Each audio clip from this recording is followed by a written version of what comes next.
Media Council, led by the CEO David Omoyo and team, thank you for inviting us to give remarks on this momentous occasion.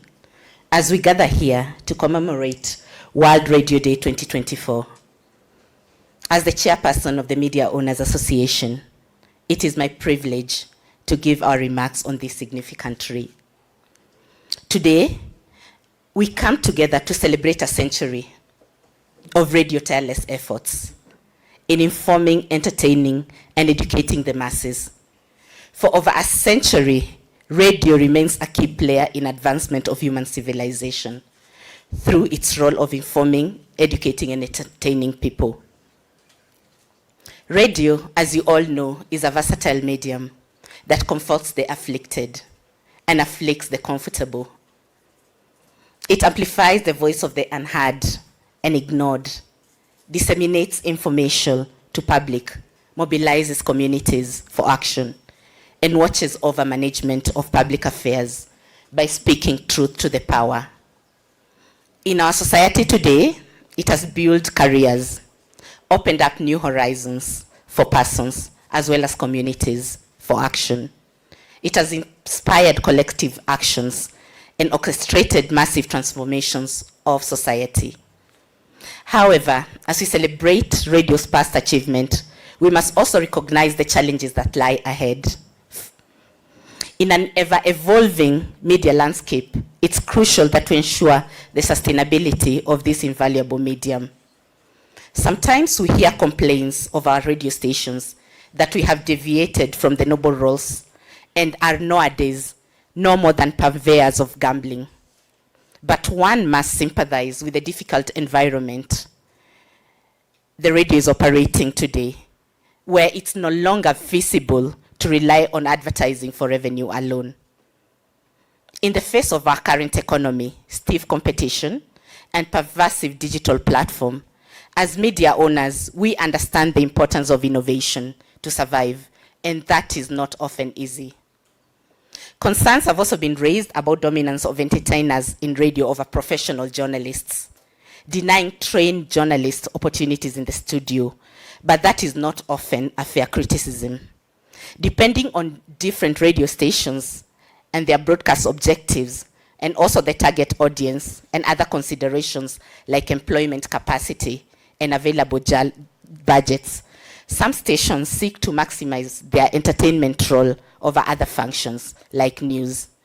Ultimately, a radio station survival is dependent on the free choice of listeners. You simply cannot ram content into people's ears, wapende wasipende.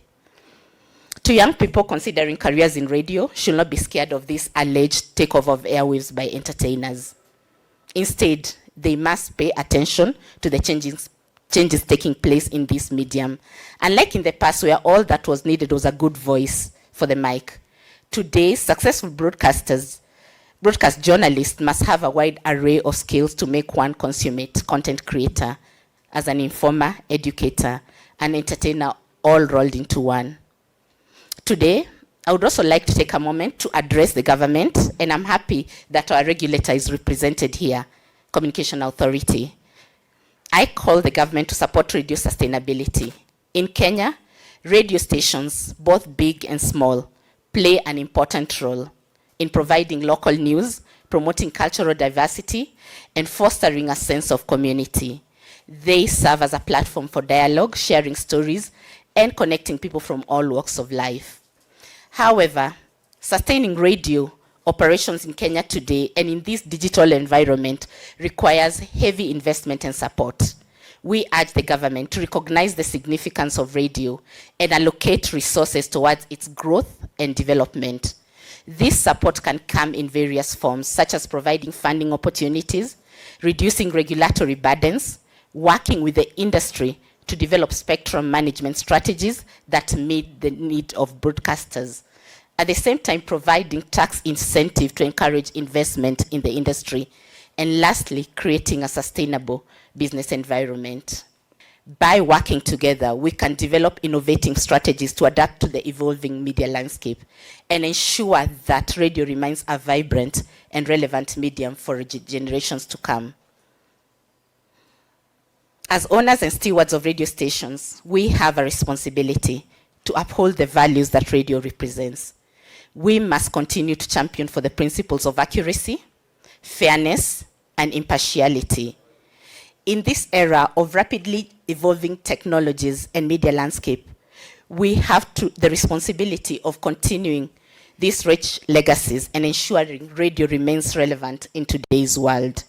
While new media vie for people's attention, we must enhance our programming and modernize our delivery to stay a vital part of communities we serve. We need to strengthen our local presence and showcase the diversity of voices that make each locality unique. On this World Radio Day, we acknowledge and express our gratitude to the countless individuals who have dedicated their life to this medium. I've seen veteran journalists here, so thank you. From passionate radio hosts to talented technicians working behind the scenes, journalists and content creators, regulators, investors, to policy makers, stations managers, and broadcasters, your unwavering commitment has made radio what it is today. So thank you all.